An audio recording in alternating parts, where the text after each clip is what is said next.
Hey my loves, welcome back to my channel. Today is going to be a video over what sold in the month of March. March is officially over tomorrow, but I wanted to go ahead and make a video about what actually sold from the Goodwill outlet. Be sure to hit that notification bell. If you're already a follower, so you can get notified every time I post a video. If you're new to my channel, thank you for viewing. If you like this content, give it a thumbs up and share to others. Let's just get into it. One more thing before I forget, um, you can support my channel by buying me a coffee. I will put the link in the description. Right now, I'm not monetized, but I am working on it.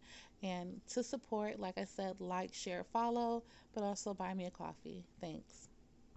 All right, so I want to give a little bit of background on this item. I purchased this item from the Goodwill store itself, and I purchased this item, I think, for about $2, and it is some Under Armour leggings. Now, the leggings did not have a tag on the inside. It did have a retail tag that stated extra large, so I listed it for extra large. Now, someone did ask me to send the measurements. I sent the measurements, not sure if it was the buyer's. I had it listed for $10, so still reasonably cheap. And it was actually the first item that sold. I took an offer for five because again I was still making back what I paid for it plus a little bit more. And like I said, it didn't have the tag, so I just wanted to go ahead and get rid of it. The buyer contacted me after they received it and said that it was actually kids' leggings. Now, mind you, I stated in the description that these leggings did not have a tag and that these were the measurements for it. And she was like, "How could you do this? How could you scam? Um, how could you scam people?" And she was like, "How could you scam your buyers? These aren't even Under Armour. There's something else." So she basically goes on to say how her niece is a size small in women's, so she knows their kids because her niece can't even fit them. And I made a video about the items I got from the Goodwill haul, so be sure to check that out.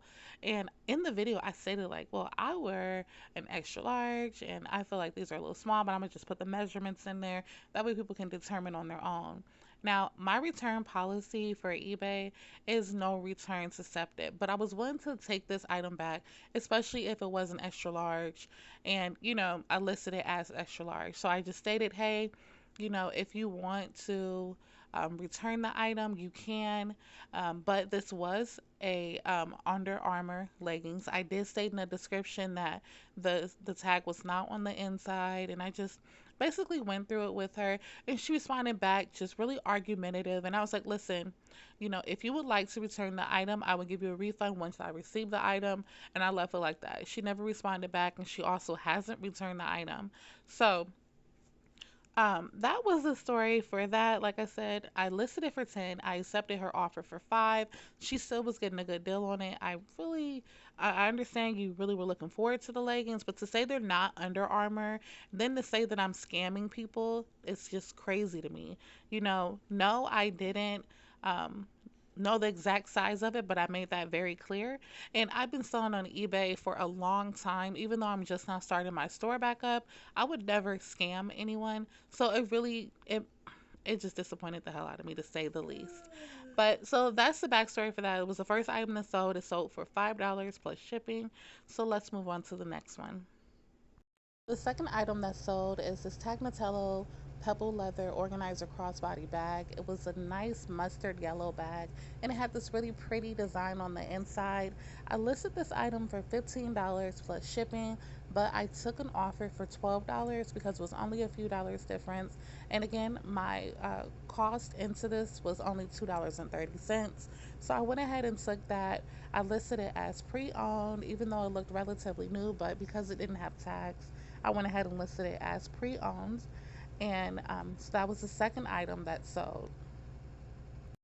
The third item that sold is the I Love Zumba high waisted ankle leggings in a size medium. The easiest way to find your item is to just take a picture of it. Honestly, that's what I'm finding, and let Google find the item for you, and then you can, decide what you want to do as far as the description. So these leggings were listed for $29.99 plus shipping. That is a very good price. Most leggings were selling for like $45, and I wanted mine to be priced pretty competitive. I seen someone had theirs listed at $30, so I just did a penny under at $29.99 plus shipping. And this sold relatively quick. I got this from the Goodwill store, or was it? It may have been the Salvation Army. I'm not really sure, but I did do a haul video on it, so be sure to check that out. And no one tried to give me an offer on this. They just bought it for the $29.99, which was awesome, plus the shipping. So that was awesome. This was a promoted listing, and that basically means that I did pay a percentage on the listing to have it in a higher ranking.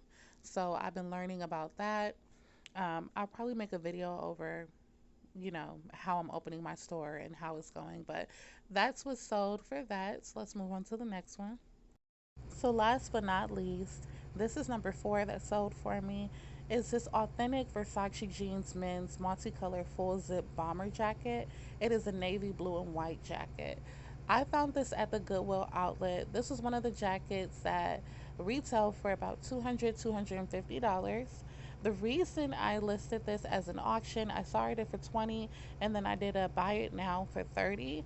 And the only reason I did that is because I previously listed it for a week on an auction starting at 20. Um, this jacket, when I picked it up, I was so excited. I found an authentic Versace jacket, and people were just, it was really crazy in the outlet. So I just picked it up and I put it in my cart. I didn't really look at it a lot. And as you can see in the pictures, the leather is peeling off the jacket. That was completely my mistake for not paying close attention to it when I was at the outlet, and I just kind of let my emotions get the best of me. Not good for reselling. But again, the cost in on this item was $2.30 when you average it all out, and that's nothing, So I put that in the description that it would be a good fit for someone who likes to restore jackets, or maybe customize it. And then the buyer of the jacket actually reached out to me. He had a couple questions, and I was just being pretty upfront.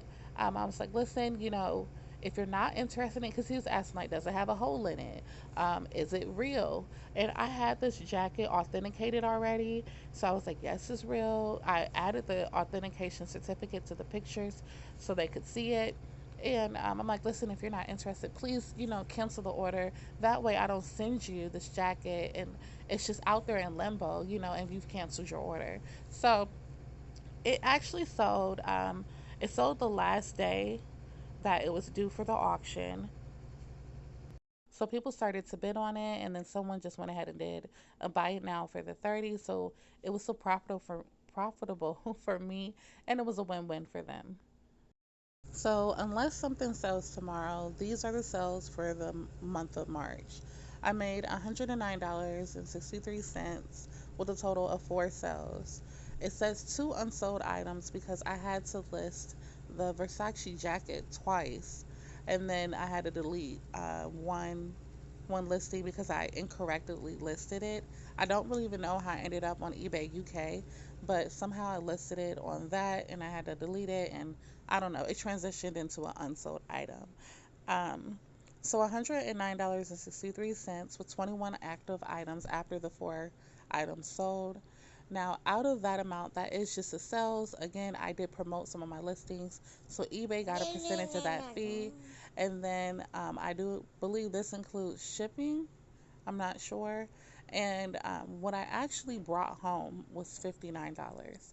I know that because I haven't spent any of the deposits from eBay yet. So that is pretty much it. It isn't a lot, but again, this is my first month back on eBay. As I've said in my previous video, I had sold all of my inventory from my store, and I'm just starting completely over. If you like this video, please give this video a thumbs up. If you're new to my channel, definitely subscribe and hit that notification bell so you can get notified every time I post new content. Currently, my upload schedule is Monday, Wednesday, Friday.